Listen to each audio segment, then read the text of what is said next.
In the chilling depths of World War II, stories of unimaginable cruelty emerged from Nazi-occupied Europe, but few are as harrowing as the account of 150 Jewish women purchased by a pharmaceutical company from the Auschwitz concentration camp in 1944.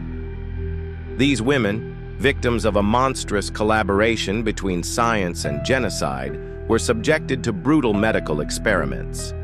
Their suffering, undertaken in the name of progress and profit, would become a dark stain on the annals of medical history. None of these women survived.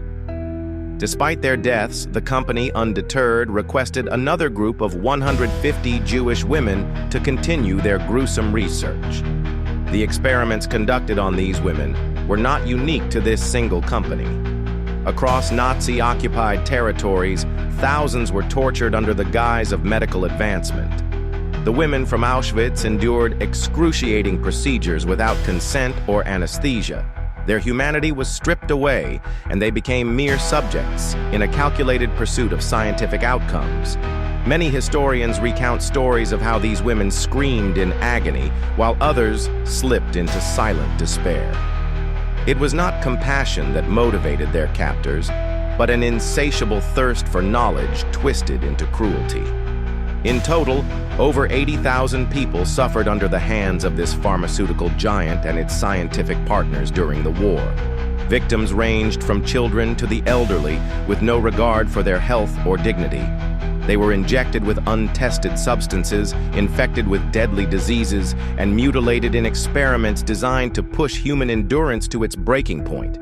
The atrocities committed left permanent scars on the survivors and indelible marks on the memory of humanity.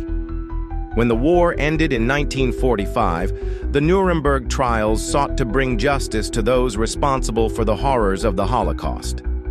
Doctors and researchers who participated in Nazi medical experiments were held accountable. Some faced execution, while others received prison sentences. However, the pharmaceutical company in question managed to evade significant consequences. It rebranded, redirected its focus, and resumed operations in a new world eager to rebuild from the ruins of war. Despite its horrifying past, the company grew rapidly in the post-war years. Leveraging its research, patents, and strategic alliances, it became a major player in the pharmaceutical industry.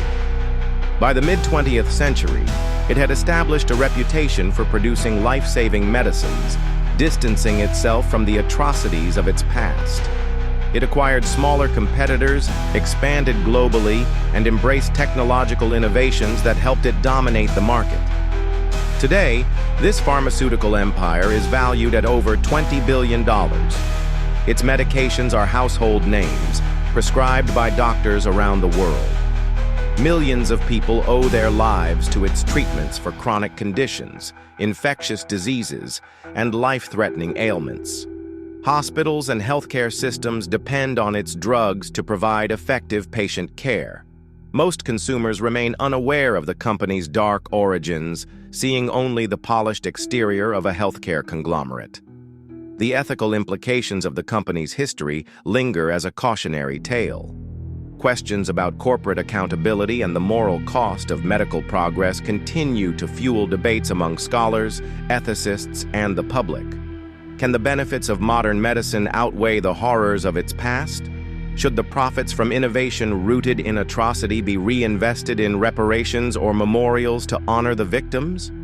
Efforts to confront the company's past have surfaced sporadically. Activists have called for transparency, memorials, and formal apologies, while some descendants of survivors have demanded financial reparations. However, much of the company's historical record remains buried beneath layers of corporate rebranding and legal maneuvering. Public acknowledgement of its wartime actions is minimal, leaving an uneasy silence where accountability should reside. Historians have worked tirelessly to preserve the stories of the victims. Documentaries, memoirs, and research papers detail the suffering inflicted by the pharmaceutical experiments. Memorials at former concentration camps bear witness to the horrors endured by the countless men, women, and children who were sacrificed in the name of science. These reminders serve as stark warnings against the unchecked power of corporations in times of war. The story of the pharmaceutical giant's rise from the ashes of Auschwitz is one of tragedy and triumph intertwined. It highlights humanity's dual capacity for destruction and healing, reminding us that the past cannot be erased, only confronted. The lessons of history demand vigilance and moral courage to ensure that profit and progress are never again achieved at the cost of human dignity and life.